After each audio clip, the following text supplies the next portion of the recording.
Ryan Reynolds here from Mint Mobile. I don't know if you knew this, but anyone can get the same premium wireless for $15 a month plan that I've been enjoying. It's not just for celebrities. So do like I did and have one of your assistants switch you to Mint Mobile today. I'm told it's super easy to do at mintmobile.com/switch. Upfront payment of $45 for 3-month plan, equivalent to $15 per month required. Intro rate first 3 months only, then full price plan options available. Taxes and fees extra. See full terms at mintmobile.com. My cat Freddie loves to be brushed and cuddled.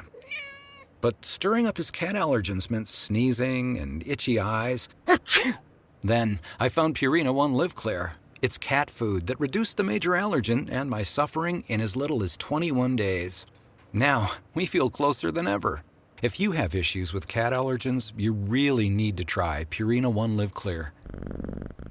Try new Purina One Live Clear today. Purina One, a difference from day one. Atheists, agnostics, long-haired weirdos, short-haired weirdos, vandals, hooligans. The government, hug the government, love the government, hug the government, love the government, hug the government. Welcome to The Politics Guys, a place for bipartisan, rational, and civil debate on American politics and policy. I'm Northern Kentucky University political scientist Michael Baranowski. I'm joined today by University of Northern Iowa political scientist Justin Holmes. Good morning. Hey, Justin, how are you doing this morning? Oh, I'm doing pretty well. How are you? I'm doing okay. I'm looking forward to doing this show with you. I'm sort of a late fill-in for Jay, who had some other things come up, but I am primed and pumped and ready to go, and admittedly more than a little distracted by the NFL draft, which I tend to follow far more closely than is probably good for me. But I'm still up to date on what's going on politically, even with the draw of will Aaron Rodgers or will he not become the Steelers' next quarterback? God, I hope not. But anyway, I'm putting that. Oddly, I watch most of it too, and I'm not a sports guy. So yeah, it's been quite the thing. Yeah. Oh, yeah, there you go. But on this draft weekend, we have a lot to talk about politically, certainly. Before we do, though, I want to say thanks to Jake. He's been a Patreon supporter for a while, recently decided to increase his level of support. Jake, we really do appreciate it. Thank you very much. All right. So, it's been yet another up and down week for financial markets. That uncertainty, dare I say it, chaos surrounding Donald Trump's trade war just continues on. I mean, earlier in the week, he said he might try to fire Fed Chair Jerome Powell, and that sent markets into a pretty sharp downturn and resulted in a rare walking back of his remarks, sort of, I guess, to the extent that Donald Trump walks back anything. And then earlier this week, he said that tariffs against China will come down substantially.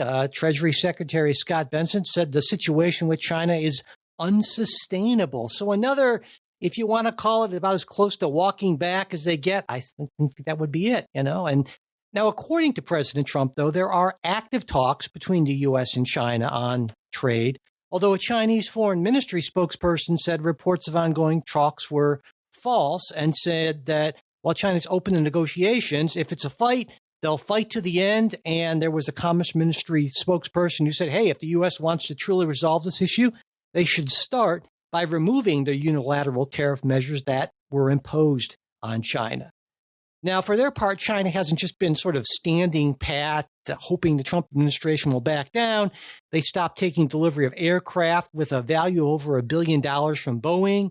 And a little more than a week ago, they imposed export controls on a range of critical rare earth minerals and magnets that are used in a wide variety of electronics applications. Now, of late, there's been some talk that the Trump administration didn't actually expect Beijing's pretty tough response. And while China has a number of significant economic issues of their own, they have been preparing for some sort of trade war for a while now. And dictator Xi has the advantage of being, well, an actual authoritarian leader, as opposed to Trump, who can sort of only, aspire to the kind of power that Xi holds in China. And should also mention that this week, it's been a busy week, 12 states led by Oregon sued the administration over the tariffs. And this is in addition to the legal challenge brought by California last week and the earlier lawsuit we talked about on the show by the conservative group, the New Civil Liberties Alliance. White House spokesperson Akush Desai called the lawsuit a witch hunt by Democrats against Trump, saying the Trump administration remains committed to using its full legal authority to confront the distinct national emergencies our country is currently facing, both the scourge of illegal migration and fentanyl flows across our border and the exploding annual U.S. goods trade deficit.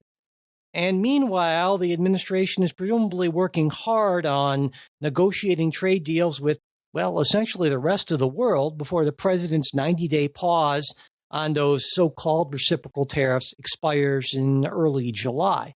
Now, to date, no agreements have been finalized, though there are some reports that the U.S. has been making progress in talks with Mexico, Canada, South Korea, and U.S., some of our largest trading partners.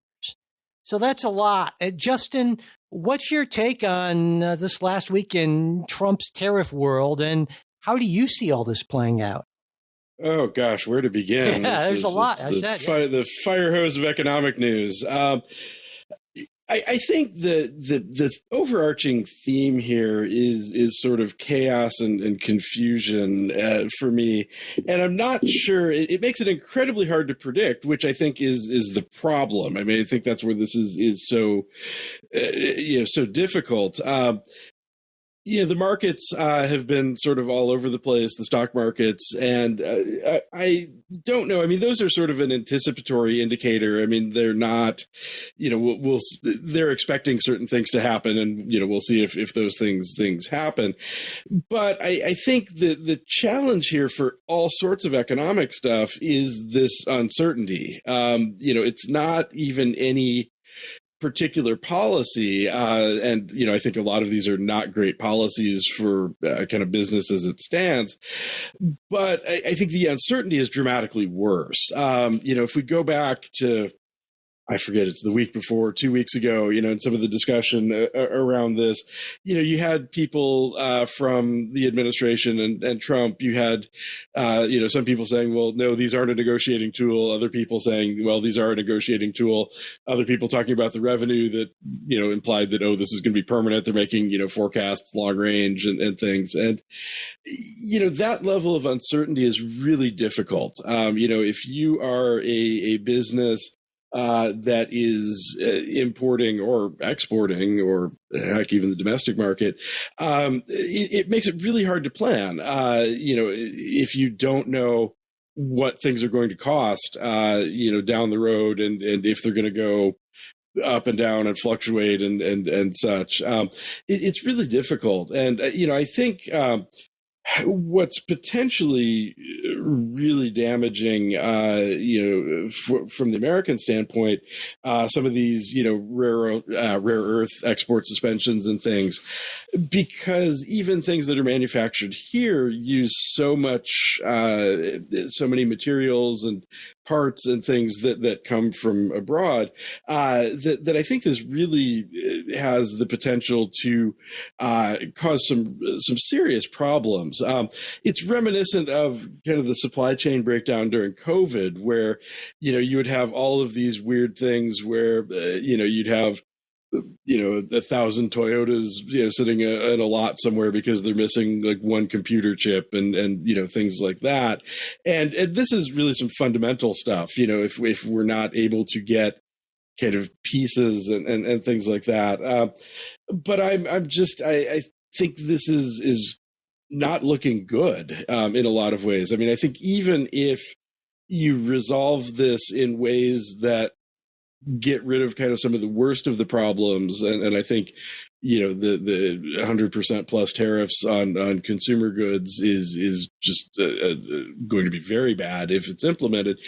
But even if you walk all of that back, it has undermined so much trust with other countries and so much expectation. And, I've seen things anecdotal, but some smaller Chinese companies saying, we're just not going to sell here anymore. It's a big market, but we can sell stuff somewhere else and not have the headache. And so, I think we're really maybe past the point where that damage has happened, because this kind of volatility just makes it darn near impossible for people to do business internationally. Yeah, I get the sense that at least some people in the Trump administration are more and more realizing that, or the people that always realize it, that are gaining power as the markets sort of support them, because I think Donald Trump has realized that he can't actually bully the financial markets into submission with his preferred version of reality. And so for me, I see sort of a best case scenario for all of this.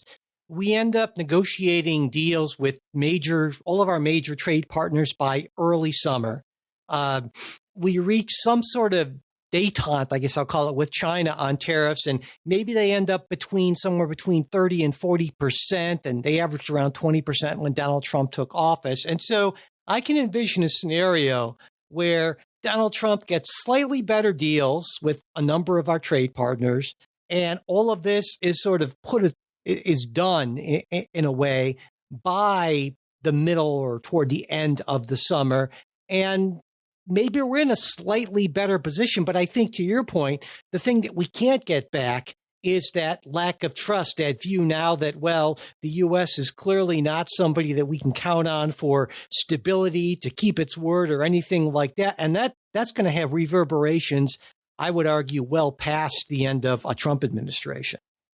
And I think that's my concern. I mean, the U.S. has been a very stable economy for, pretty much my whole lifetime. I mean, even if you look at, kind of the 2008 recession, and I mean, heck, I was born into stagflation, but, you compare that to economies in the rest of the world, and, even at our worst, like, we haven't been all that bad in a long time. And, to have this kind of confusion, this kind of volatility, et cetera.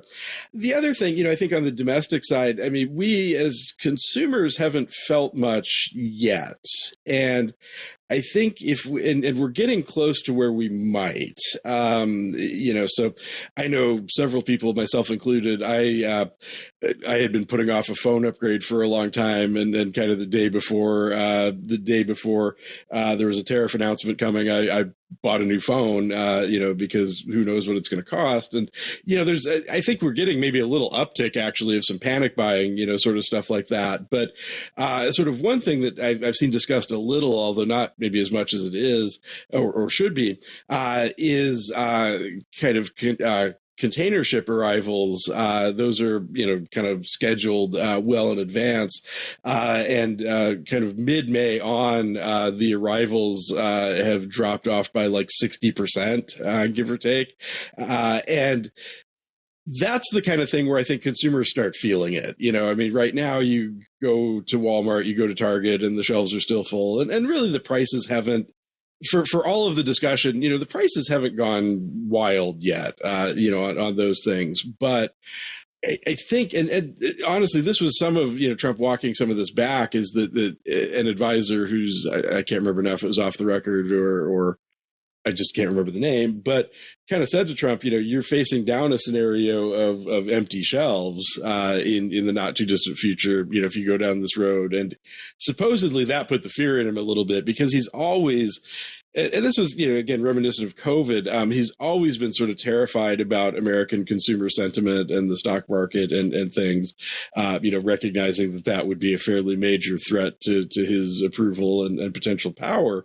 But some of that and kind of some of this, spent some time reading logistics this week, which I never would have expected, but it's the kind of thing that you can't just turn back on either. They schedule this stuff far enough in advance, and it takes a while to, there's an ocean out there, and it takes a while to cross. And, so we're looking, I mean, even if you resolve this now, there's a couple weeks in the can already of, kind of inventory choke point. And, that I think could really shake the situation up pretty badly when it hits. And I don't know what direction I think it could make it could make Trump more compliant, which I think, is in line with your maybe June, July, the story. I think that's a plausible story. That may be what it takes, but it could be very ugly for a little bit for several months for consumers. Definitely. And you take a look at the markets, and I I certainly have trouble. I have a love-hate relationship with this right now because since both my wife and I took early retirement, we're, the biggest source of our income that we're living on is our retirement investments. And so we don't really want to look at those a whole lot right now. I've been telling her, don't look. I'm privileged enough that I'm not retiring for probably another 25 years. So I've just decided not to look. But Well, that's smart. Well, not having kids made it easier for us to retire early. And so basically I just got tired of deciding, is this a GPT paper or is it an actual person's paper? But that's another story anyway. But looking at the markets, I mean, obviously they're all down, right? The S&P 500, the NASDAQ, Dow Jones, Russell 2000, whatever you want. But if you look back a little further, what you see is, they're kind of around where they were last year. Now you look at the trend lines. The trend lines were all looking really good up until around, Liberation Day, and then they plunge. But I guess my point is that while we're not getting back those, once that trend line goes down, even it keeps on rising again, you don't get back those losses, make up most of those losses. But you can make an argument that this has been, and this is the Trump argument, this is a blip, but it's a blip that was inevitable because of unnecessary reset in the global trading system. And honestly, if you're going to do this sort of thing, it makes sense to do it as soon as possible. So if there is a best case scenario outcome, that happens, all of this churn happens well before the midterms. And so you're in a much better spot. So in terms of timing, this is when you would have wanted to, you want to try to do something like that. And I think, again, under the Trump view of things or the MAGA view of things, this all makes a lot of sense, right? You would expect to see the markets and all these sort of folks just freak out by this because Donald Trump is trying to fundamentally alter the international trade system. And that you can't do that without breaking a few eggs, right? And we're seeing this now. But I do think that Donald Trump is don't break eggs; they're expensive. I was waiting for that. I served that one right up to you, didn't I? But yeah, right there. I can't afford to break eggs. Come on. But Donald Trump has never been the sort of patient, slow and steady, let's just ride this out sort of thing. He gets worked up and he has to do something. And I think this is, in so many ways, he's his own worst enemy, right? And here's an example of that. I mean, take the Powell thing. He decides he's going to, because he can't help himself, he's going to, on Truth Social, call Powell always wrong, terrible, a major loser. His termination can't come fast enough. And oh, by the way, if I want him out, he'll be out of there real fast. And so, but then a few days after he says that stuff, the markets tank and he says, oh, but I have no intention of firing him. Well, it'd be reasonable in a rational world when support for the president didn't seem a lot like being a cult member. It'd be rational to say, well, okay, if you're saying this guy is always wrong, terrible, and a major loser, but you have no intention of firing him, what's wrong with you? Why would you want this guy here? No one appears to. It's a bizarre dichotomy that he set up. Yeah. No one ask him. I guess no one will ask him this question because if you have an opportunity to do that and you ask that question, you will find your news organization shut out of all the White House stuff, I would guess. But you can't point out to the emperor that he's running around with no clothes on and no one wants to see that, but I don't know.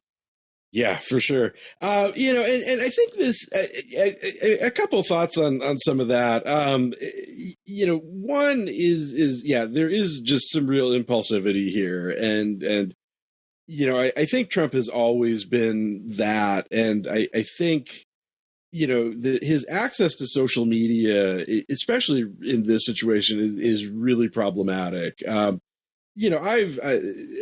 certainly in social media moments and things like I stop and think, before you post things. And the things that I post are of very little consequence. They don't move markets. But to get kind of the unfiltered Trump, even if he's having these thoughts, you might get some rumblings about firing Jerome Powell and some rumors and things. But to have it all out there, in public is it's just highly problematic. And you're absolutely right. I mean, it sets up the situation where I don't think anybody except Trump really wants to see him go, and certainly not any financial players. But then, yeah, you've set something like that up, and what do you do? Is he painted himself into a corner because this guy is terrible, and but we'll keep him anyway? That doesn't work very well. And I think as I was thinking about this morning before we got together, some of this I think goes back, or some of Trump's issues here really go back to his experience. So he sells himself as this businessman and successful businessman, and his whole pitch, back as he comes down the golden escalator in 2015 is that, look at me, I'm rich, I'm clearly very smart at solving problems, and so on and so forth. And Dan Dresner, who's a political scientist, had a column around early 2016 that basically said, this is going to be a problem because, he views the world as New York real estate, and that's sort of his mental analogy for all of these things. And foreign policy and trade don't work like that, particularly. And I do see some of that. He is driving, I think, in ways that you might drive a real estate deal. And at Dresner's point, which I think was a really astute one, was that, there's always another hotel you can buy. And there's always another lot you can buy. There's always another building project. And so you can be belligerent and you can, you can walk. We can't walk from China. We can't walk from the EU, et cetera. And I think that's kind of another thing driving this. I mean, one is this, need for action and this restlessness and things. But I think the other is just fundamentally, he's applying the wrong analogy to this, or the wrong set of experience, and not taking into account the nuances of trade, which he really was never involved with particularly. This episode is brought to you by Loom by Atlassian. Are you feeling stuck at work? Get your team unstuck with Loom video messaging and move work forward. Use Loom to simultaneously record both your screen and yourself to share a quick update, provide feedback, train a colleague, and everything in between. Plus, add Loom AI to your meetings for instant written notes and recordings. Try Loom today at Loom.com. That's LOOM.com. This episode is brought to you by Chevrolet. When you have 4 new tires, every drive feels fresh.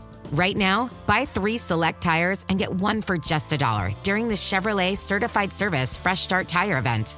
Visit Chevrolet.com/service offers or see dealer for full details. At participating U.S. GM dealers only, highest or equal value tire will be $1. Offer ends 5/31/2025. Not available with other offers. It's almost like your first job in politics shouldn't be president of the United States of America. I don't know. Just call me crazy. Call me crazy, but yeah. Oh, well. All right. Well, why don't we'll sure have more to talk about on this because things seem to change by the minute in this administration. But for now, why don't we move on from, one series of self-imposed disasters, I suppose, to another, though one that might be getting better. I'm sure all for less of Elon Musk. I don't know what you think. Oh, I've been there for a long time, before now, actually. But yeah, so Elon Musk, in his sort of unclear capacity, frankly, because it's never been clear who's running DOGE, but it seems that he's the one that's running DOGE, has said recently that he plans to step down sometime in the near future from that, or at least back away from that role somewhat. Without setting really any kind of timeline or anything with that. And a lot of this seems to come from basically damage to the Tesla brand, which is something I've been harping on for a long time, actually, back, frankly, when he bought X and bought Twitter, as it is, and renamed it X, that he's done kind of, the more he runs his mouth, the more damage he does to the brand. So, he's got this car company that largely sells to liberals, and suddenly is getting all of them tremendously riled. And it's seems to be hurting the brand, pretty substantially. Earnings report just came out, and kind of their profit was down 71% over last year. People are setting them on fire and keying them, and things like that. And so there is some sense, I think, that he wants to kind of step away from government because this has exacerbated kind of all of those concerns.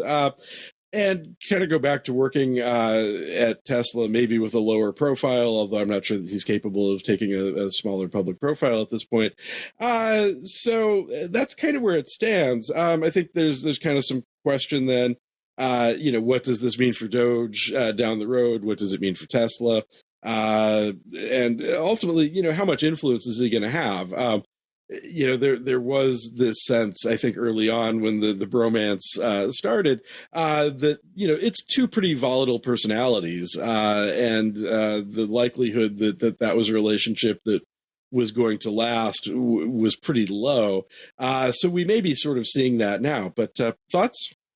Well, certainly I feel like the trade issue has been more of a problem than perhaps they thought it would be at the beginning. Musk, I think, has been less on board with a lot of the big tariffs. And so it seems to me that of late he's been, I would never say anything or anyone could cow Elon Musk, but he's been, I would say, at least a little less exuberant maybe than he was a few months ago, like running around with that big bedazzled chainsaw, like some, I don't know, manic child on a sugar rush or something like that. But, the weird thing to me, well, I guess it's not that weird, is that I get the sense that he's genuinely shocked at the negative reactions to him from the public, given what he's done. And I guess maybe that speaks more to the sort of bubble you can put yourself in when you are the richest person in the world. And so I honestly believe that he is shocked by this and dismayed. I mean, I've seen, things where he's seemed almost close to like being pretty emotional, not quite tears, but and at first my reaction is, oh, screw you, buddy, but then I think, well, no, if that's the world he's created for himself, it probably does come as one hell of a shock. And to me, that's the biggest problem with not just Elon Musk, but Donald Trump.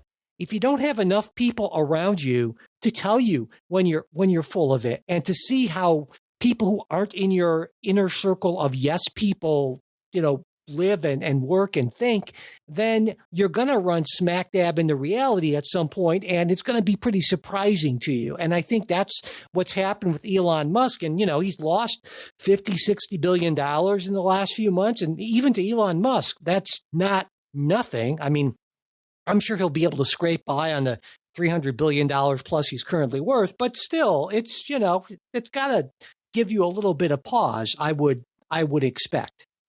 Yeah, and I think he's a very Trumpy figure, in a lot of ways. I see a lot of parallels where he is the brand. It's very much that was Trump too. I mean, frankly, with both of them, there's always been some question about how hands-on they are, in terms of actually running the company. And with Musk lately, like, I don't know that you can post online that much and actually do your job, let alone having kind of an ongoing joke I've seen online is, I wish I could, be at three companies and post 200 times a day. Plus sort of being one of the best gamers in the world. Don't forget that. That's, fair. Well, and that's, boy, when you don't piss off the gamers. No, I mean, that's problematic. But, they are very much, they are the brand, they are the face of the brand. And I've actually seen an argument that I've made is that in some ways, like, Hugh Hefner is sort of the model for that. Like he, it's a strange analogy. No, I like it. No, I see where you're going with it. Okay. Yeah, it's interesting. Yeah. So, there was a lot of talk when Hefner died, he saw himself as, he was sort of the face of the brand, like Playboy. I mean, for most of us, I think it was maybe not about the articles, but, it was this sort of cosmopolitan vision of manhood, sort of, and he's the ambassador, he's the face of this. And, I feel like that was sort of a blueprint for Trump and Musk a little bit, where they are, Trump's been a very public figure since, the early 80s. And, apart from sort of running the real estate, which I don't know that he particularly was, he is sort of the mascot. And Musk is kind of the same story. He is out here, I am this visionary and I have these pronouncements from on high and things like that. I think with Musk and Trump both, they spend a lot of time sort of overcompensating for maybe inadequacies in terms of what they're actually doing. You get all these claims that, I'm very hands-on and Musk trying to claim that he's designing rocket engines, even though he's a finance guy and doesn't have any aeronautical engineering experience and things.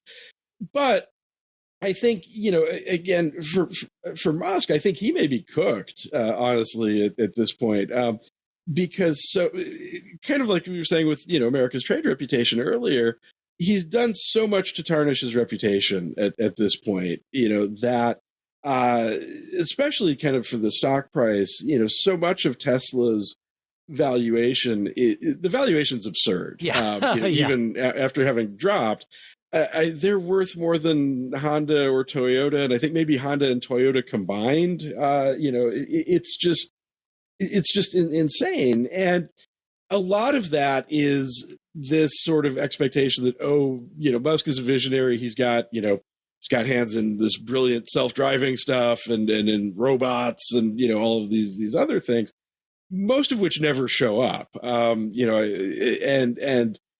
again, kind of, it's an emperor has no clothes kind of moment, but I feel like this has potentially done damage that can't be undone. And it's not sort of, a lot of it is with Tesla. That's the company that is allegedly making him a lot of money.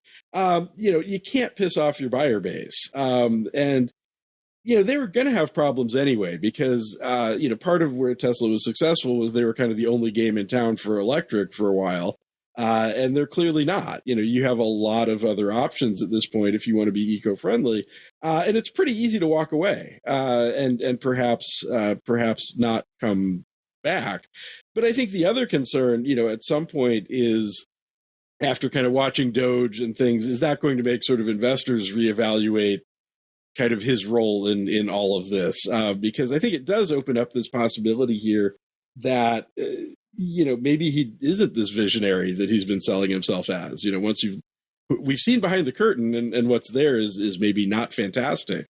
So, which is a shame. I kind of liked him initially, I know what you mean, yeah. and I soured on him pretty early, even before he got political, actually. But I think what I liked about him is that, Tesla was doing environmentally friendly stuff, but kind of making it fun. If you think about so many kind of environmental actions that you take, there's kind of a puritanical aspect to them. I'm going to, carry my hand-stitched shopping bags and drive a pokey little car and things. And he's making these cars that are incredibly efficient and also crazy fast and sort of. If I can save the environment and go from 0 to 60 in under 3 seconds, sign me up. Exactly, it's a win-win. And you can, when you're doing that, you can sell Teslas to people who aren't even interested in environmental stuff. And I always thought that was a great path forward. It's not driving, the equivalent of a golf cart, or something. And so I do feel like there's a real loss there. I think he was doing some good, but gosh, the more he talks and for me, it was the unfulfilled promises. There were all of these things that I thought were pretty interesting and then just never happened. They're just sort of abandoned. And so, but this political thing, I think is the kind of, well, I think maybe the, no. I think we're seeing a lot more of and this is common, as you kind of alluded to, both to Trump and to Musk, is the overpromise, wildly overpromise, underdeliver, and then either pretend you didn't say what you said or blame someone else. Take we could take the Cybertruck, which is a great example of overpromising and under-delivering. They apparently are just about bomb-proof, but, the panels fall off and they're recalled 37 times. But just take DOGE as overpromising and under-delivering, right? DOGE starts and Musk says $2 trillion. We can say $2 trillion. And everyone's like, oh, my God, that's just insanely ridiculous. So he says, okay, $1 trillion. And everyone says, okay, that's still insanely ridiculous. And now he said, well, you know what? We've actually saved now $150 billion. No one actually believes that number. Their whole wall of receipts is just a wall of, there are some things they're counting as receipts that they're savings that are programs that were stopped in I kid you not, the George H.W. Bush administration, but they're counting them there. So I think a lot of people are seeing this again and again and again and saying, listen, this guy can talk a good game. And sure, he's done some impressive stuff. Right, you can't deny Tesla. No. But when he sticks to Tesla, it's pretty fantastic. They've done a lot of really good, Cybertruck notwithstanding. Yeah, but pretty clearly, DOGE was. I don't think. Does anyone believe DOGE was about efficiency as opposed to control and kind of exerting control and showing power? I sure don't. It seems to me that the biggest consequence of DOGE is that this organization, this weird shadowy organization, has managed to get access to an awful lot of data and save almost no money, and actually, arguably, through the IRS cuts and other thing, actually end up costing money. But okay, and the thing is it's really too bad, because this, I feel, was a huge wasted opportunity. Because, my God, the federal government desperately needs more efficiency. If you just take a look at Musk has talked about, he joked about being the IT department for the federal government. Oh, my God, the federal government needs that in the worst way. The majority, like 70+% of federal IT spending goes to maintaining legacy systems which are like 20, 30, 40 years old. Talk about inefficiency, cost problems, security risks. And so here was a great opportunity saying we can fix this. My God, the IRS shouldn't be using COBOL or these just 1960s programming language. So okay, I'm glad you went there, because I was going to drop the COBOL. Yeah, this is a thing that would, but this is not the sort of thing that is very sexy. It takes a lot of work, a lot of time to transition these systems, especially when we're talking about massive government organization. And it's a lot less fun than running around on a stage like some idiot with a bedazzled chainsaw, because that's not what this is. This is painstaking, careful kind of work, right? But there's a huge value to this sort of thing. I did some rough estimation. If we spent, say, $150, $200 billion over a decade, we could probably get federal systems more or less up to date-ish. Now, that would be a big upfront cost, but after around 7 years, 7, 8, 9, all of a sudden it starts more than paying for itself. But again, that's not a sexy thing. That's a long-term sort of thing, and it's in the background. So I can understand why that wasn't very appealing to either Trump or Musk, but it's the kind of hard, sloggy, boring, wonky, geeky sort of work that desperately needs to be done, but there's almost no political incentive to do that sort of thing. I think you're absolutely right. I'm all for efficiency, and I think there are things that, and I think you're absolutely right. It's this infrastructure stuff that's really boring, and it's a hard lift. I think you might even be optimistic on the timeline, and you were spinning a pretty long term as it is. But upgrading these computer systems and things. This is a giant lift, and I think that's one of the difficulties here is that they come in and they try to do things too fast, and they just move fast and break things, and there's not a recognition of how long it takes to do stuff, and how much of how important a lot of things are. I remember when I think I was on with Jay the week that DOGE was announced, and he was substantially more supportive at the time. And I said, I'm all for efficiency, but they're just going to use this to kill things that they don't like. This isn't about, saving money, because waste and fraud is just their framing of programs I don't like, which I think has been pretty consistent. I mean, with, okay, we'll kill off, U.S. aid and it's a tiny program in terms of what it is, but nothing that they pointed out was really fraudulent. It's just like, well, I don't think we should spend money on that, so we won't.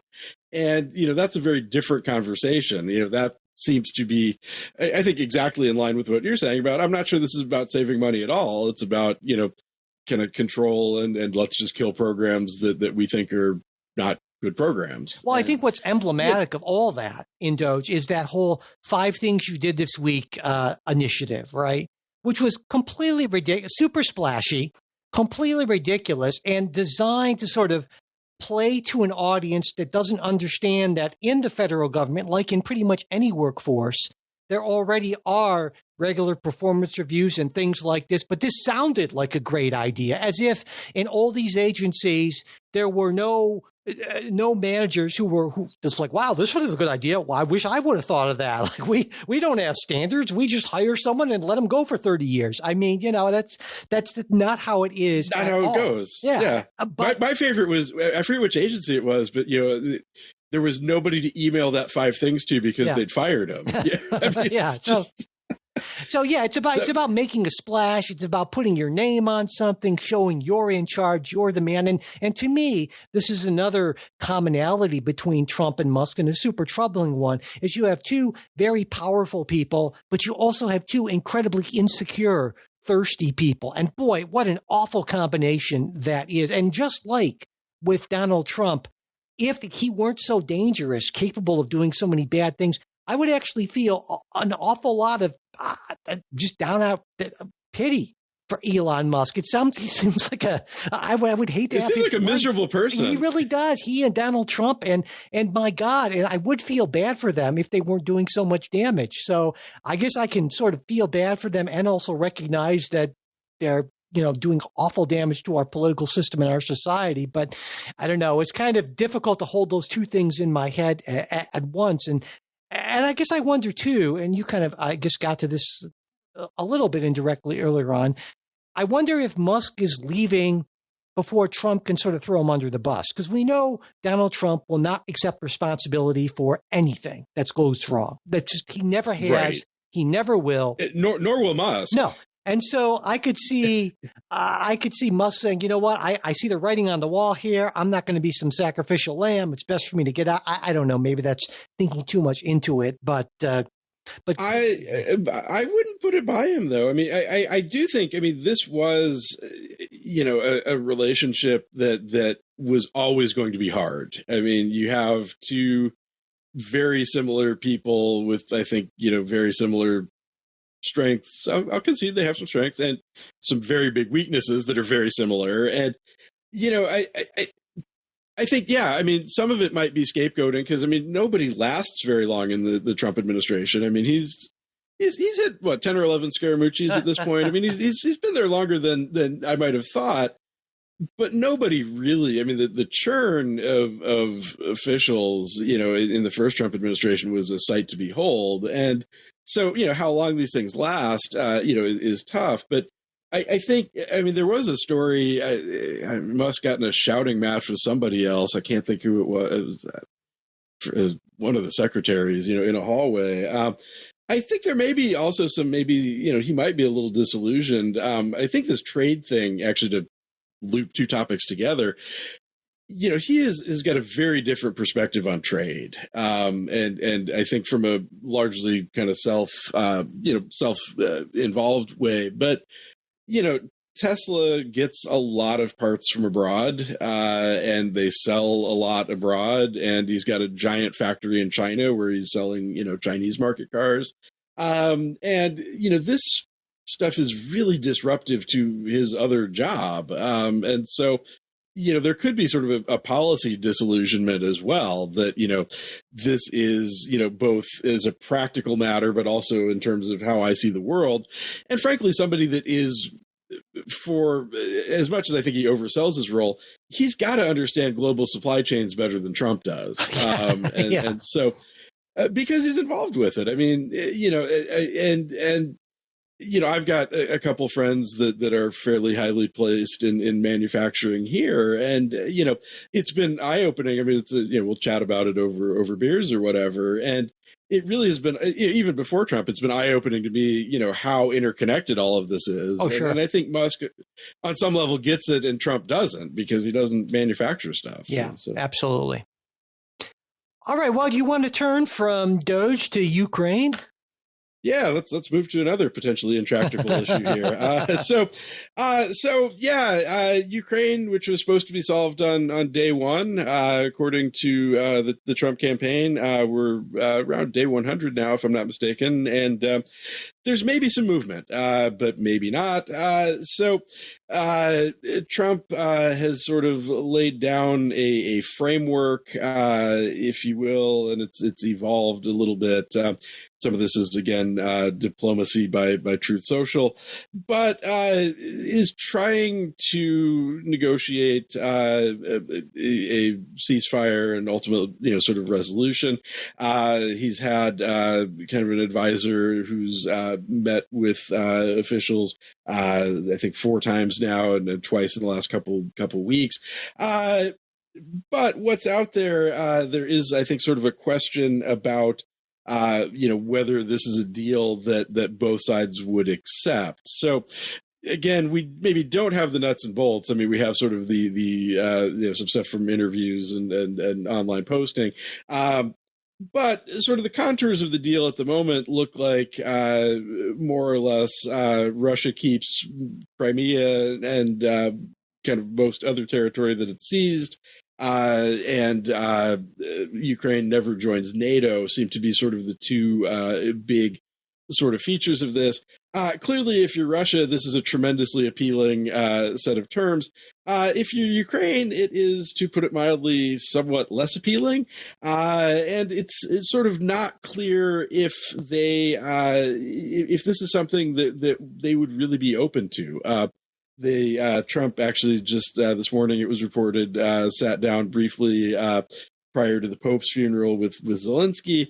It's not really clear what they talked about. He said it was a good meeting, but he always says things like that. So, what are your thoughts on this? Are we getting to a situation where Ukraine might be willing to take a deal, even if it's not ideal? Is this just kind of blowing smoke to look busy?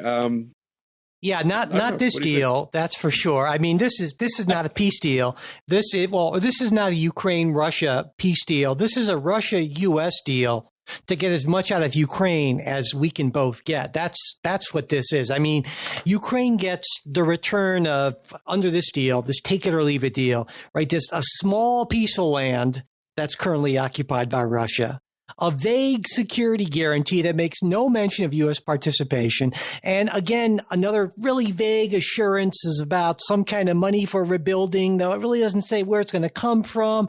There's also a U.S.-Ukraine minerals deal that's not technically part of this, and maybe that's an indirect security guarantee, or maybe it's the U.S. taking advantage of a supposed ally that is in no position to make a better deal. But this isn't a deal. That's essentially a surrender.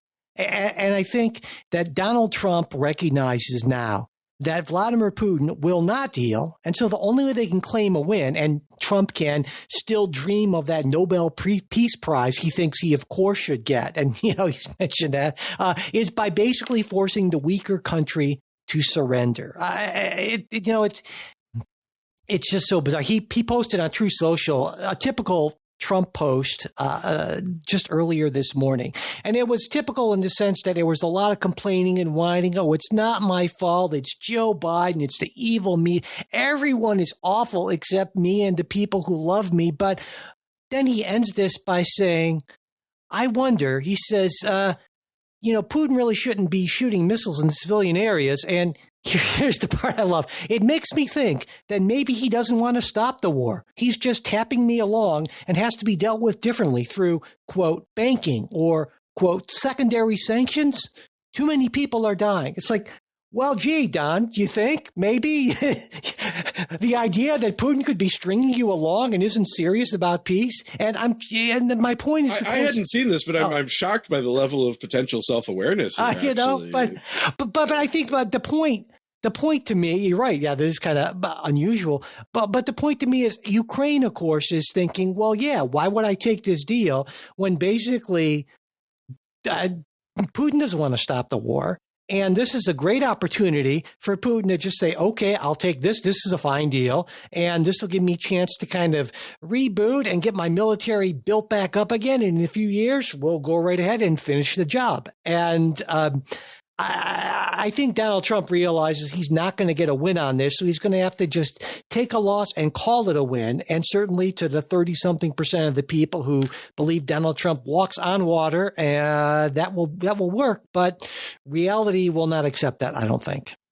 Well, and I think that last point that you made, take a loss and call it a win has been a really consistent theme. I mean, I think we've seen that in some of the trade discussions as well, as he kind of gets rolled and then, announces some change and spins it, as best he can. But yeah, I would tend to agree. I don't see a scenario where, I mean, if Ukraine's fought this long, I can't imagine that they're going to want to take this deal. I mean, it's not a deal. It's And we should point out that it was a deal that was not even negotiated with Ukraine, right? It's I'm going to negotiate with Putin to impose terms on you. Is how that shook out. So, I mean, there's not even the process level stuff that gives a fig leaf of acceptability. I mean, you could, thinking process, you could sort of have a quasi negotiation that might let Zelensky concede a lot, and at least as part of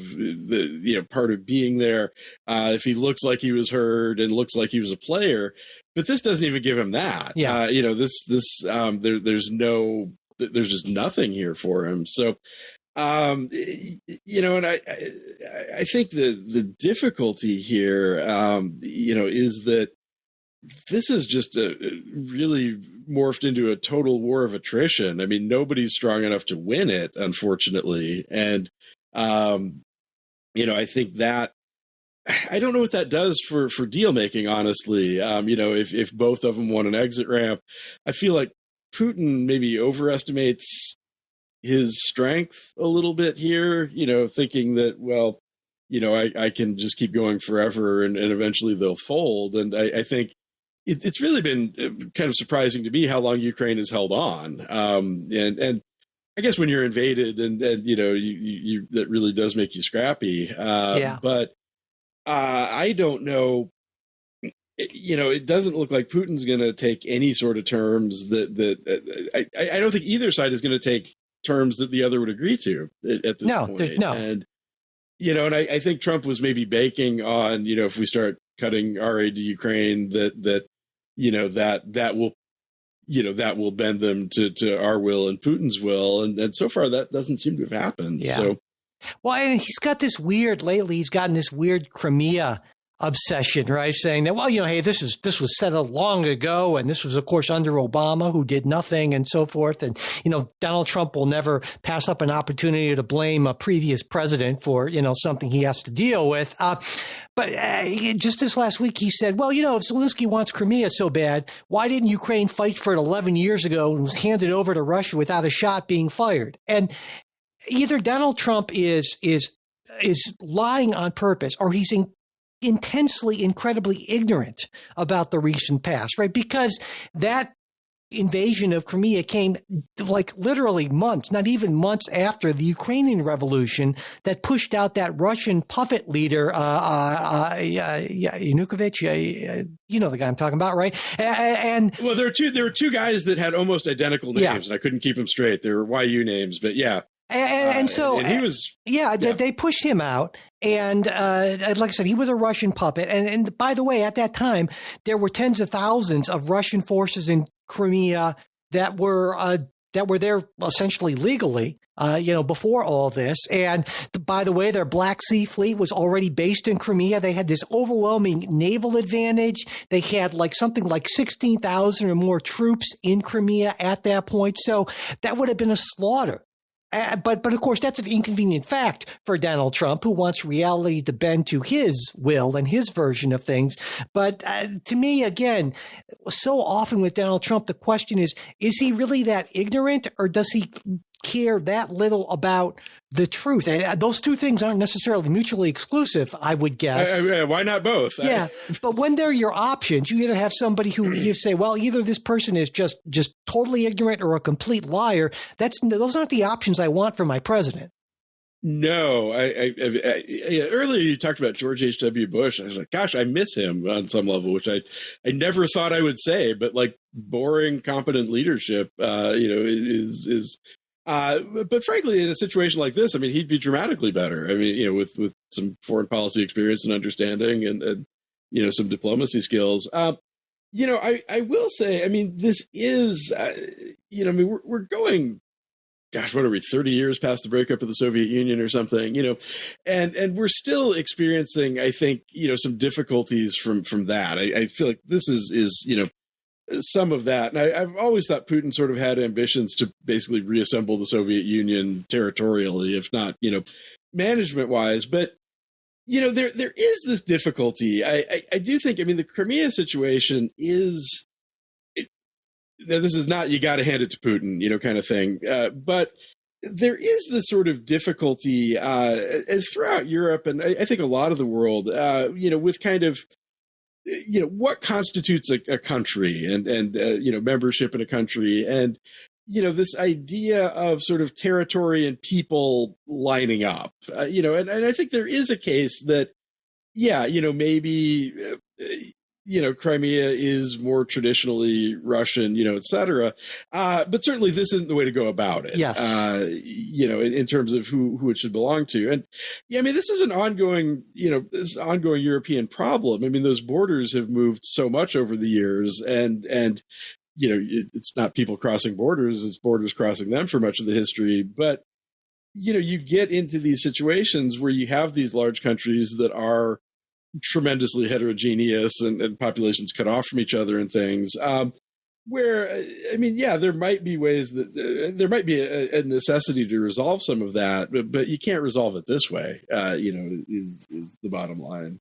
I think if I'm Vladimir Putin, I think, you know what? Donald Trump pretty clearly has a short attention span. He doesn't want to get bogged down in any kind of losing thing. So the most likely outcome, I would think, if I'm Putin, is I'm just going to keep on doing what I'm doing, stringing him along, and eventually he's going to just wash his hands of it and say, you know what? We tried. Neither side really wants to work with us, and he's indicated that, already. I think so. He's already sort of set this up as, well, if we walk away, it's because they're being unreasonable. He said Zelensky's demands are unreasonable, and now Putin is being unreasonable. And so I think he just ends up saying, in a month or so, saying, you know what, we tried, but we wash our hands of it. We're done helping out anyone in this. And if Europe wants to help Ukraine, that's great. That's their backyard. But we're done with this business. They can figure it out themselves. And I think that's what Putin hopes for, certainly. And I think that's what he's going to get. Well, and I think that's consistent with sort of some of the Trump doctrine. I mean, some of this America First is very isolationist, stuff. And I feel like this is one of the few conflicts that he still wants to have a hand in. But I think he could. I think you're absolutely right. But I think the other kind of the move that he could make to sell this is this is just not America's problem. I'm all about fixing America, and to the extent that I care about foreign policy, it's the border, and they're going to do what they're going to do, and that's their problem. But that's irrelevant to our interests, which is a giant mistake. Yeah, it's. Certainly, you can sell that to 30% of the population, in one tweet. So, one of the things I didn't mention is, in part of this so-called deal, Russia would get essentially all of its sanctions removed. And if you take a look, then that would mean that Russia's tariff rate would be below that of Canada, Mexico, and basically below every other significant U.S. ally, or I guess former ally at this point. It also calls for enhanced energy cooperation between the U.S. and Russia. I mean, it sounds like you have two allies that are trying to make a deal against this other, just difficult little power, essentially. That's how it feels. Right. But if we're in a world where tariffs on Russia are lower than tariffs on Canada. That to me is just bizarro world. It is. And I mean, some of this might just be that we're old and, we grew up under the Cold War, but, it's a very foreign thing to me. I mean, the other thing with trade here is, I don't truly know what Russia has that we want. Oil, I guess. Minerals too. They've got a lot of mineral deposits. Oil, yeah. So some raw material stuff, but it is such an economically backwards country. I mean, it's really. They're not going to be building us iPhones, anytime soon or anything like that. So, I'm not even sure what good, apart from some, rare earths and maybe oil, although if that's even worth transporting that far, I'm not sure. But it's unclear to me what we would even get out of that deal. I mean, the oligarchs get their money unfrozen in the banks and things. But from an American standpoint, it's not even all that appealing. It doesn't seem like. Yeah. So in the end, do you expect there to be any sort of a agreement that's reached in the near term? I sure don't, but. Nope. Okay. There we go. All right. I want to put it in a word, that great political science term. Nope. No, I don't see, this is a deal that's unacceptable to Ukraine. I can't imagine that they would take this. And barring some, I mean, the only thing that would drive a deal on these terms, I think, is if things start going dramatically worse militarily for Ukraine and dramatically better for Russia. But it seems to be sort of at a stalemate at this point. And, that's not the kind of thing that's going to shake up enough to take what are just truly dreadful terms. So I don't see anything anytime soon. Yeah, that's certainly my view of it as well. Before we close today, because we're getting to that point, there was actually a listener question that kind of ties into something we talked about earlier, and I thought we could maybe, to close, discuss it. It's a Patreon supporter. Sorry, I love some of these screen names. Very clever. Rhonda Santos. All right. Yeah.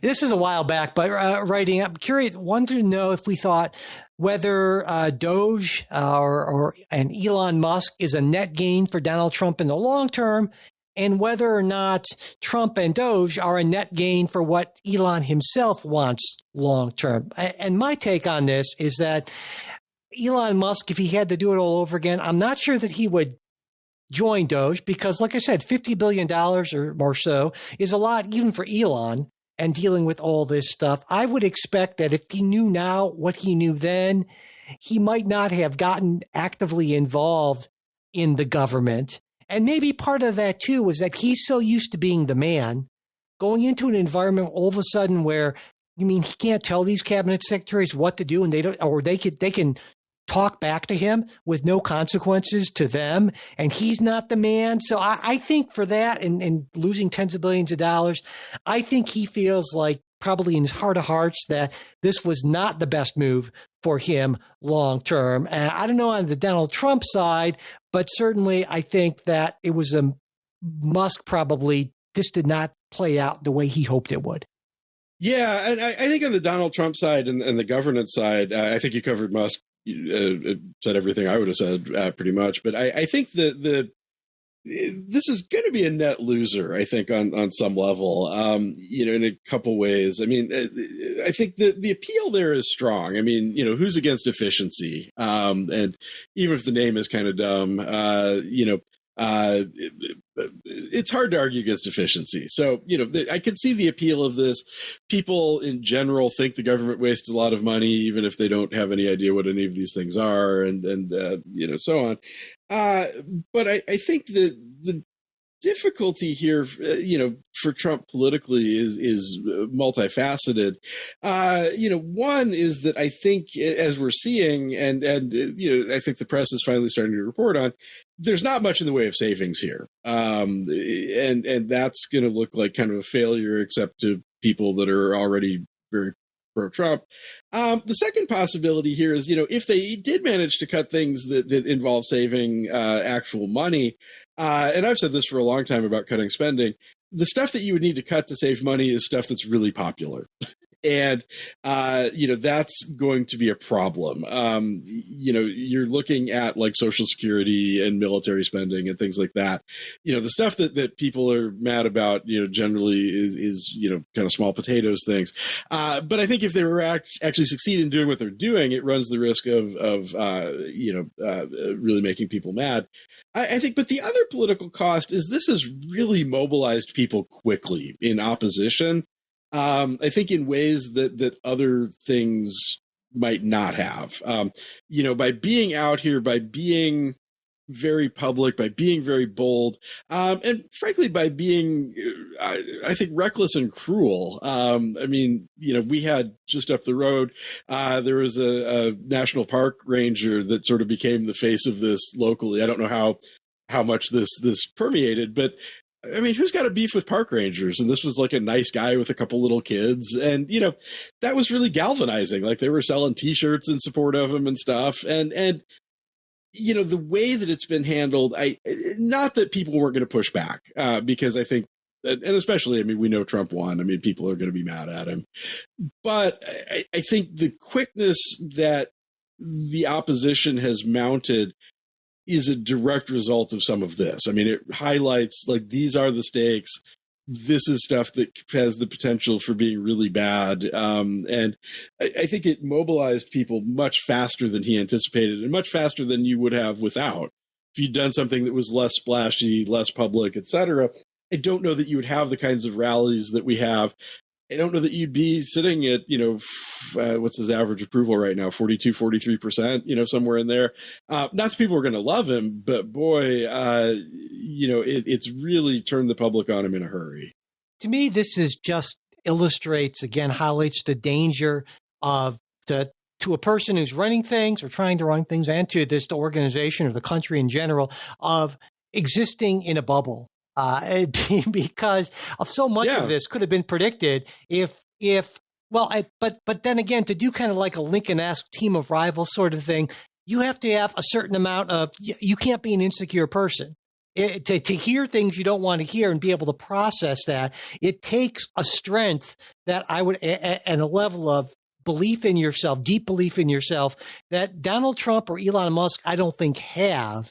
And so therefore they set themselves up to be blindsided by things that people in many ways, a lot less intelligent than they are, could have seen coming a mile away. Absolutely. All right. Well, on that note, we will close. And as always, if there's anything we talked about that you disagreed with, or you just want to say, hey, I totally agree, or you're just like, what the hell were they talking about there? Just let us know. You can reach us a bunch of ways. Email, mail@politicsguys.com. There's Facebook and X. We always put links in the show notes. And of course, there's our Discord discussion forum, which for supporters, I'm on that all the time. A bunch of other folks are as well. And if you become a supporter, you don't just get access to that Discord. You get ad-free versions of all of our releases. You get that full-length midweek episode as opposed to just that 15-minute preview. And as I mentioned, access to the Discord group. And so we'd appreciate it if you consider that if you haven't already. But if you would like to, but you're just not financially able to support us, but you want that full midweek show, send me an email, mike@politicsguys.com. I'm happy to get that set up for you, as I have for a bunch of other folks in the same situation. And whether you're a supporter or not, it really does help us out. If you can spread the word by subscribing, rating, and reviewing us, that helps with the algorithms, as well as sharing episodes on social media. And as always, before we go, a very special thanks to our wonderful executive producing team, Wilma Moreno, Daniel Toe, Ryan Beasley, Don Oglesby, Derek Schmidt, Dakota Heath, Jason Chrysler, Dave Dean, Jeremy Larson, and Brian Matson. We'll be back with a new episode for you next week. We hope you'll join us.